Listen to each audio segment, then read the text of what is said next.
الحمد لأہلہ والصلاة لأہلہا اما بعد۔ معزز سامعین، ایک بھائی نے سوال کیا ہے کہ ایک مرد اپنی بیوی سے ہم بستری کرتا ہے۔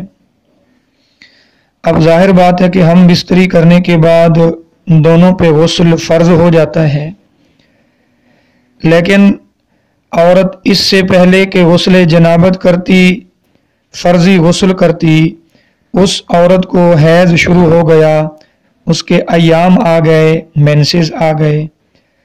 تو اب پوچھنا یہ ہے کہ یہ عورت کہ جس کو اب حیض شروع ہو گیا ہے، جس پر غسل جنابت فرض ہوا تھا، یہ عورت ابھی نہا لے یا پھر حیض سے پاک ہونے کے بعد اکٹھا غسل کرے؟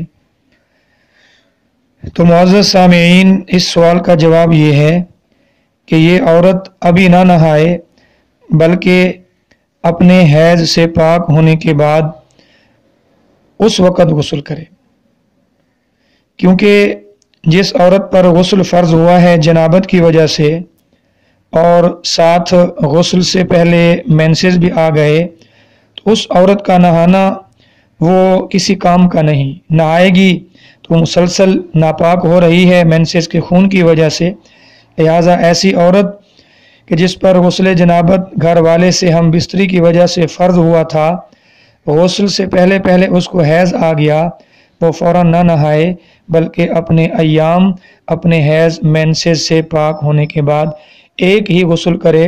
وہ ایک ہی غسل، غسل جنابت اور غسل حیض دونوں کو کافی ہو جائے گا۔ السلام علیکم۔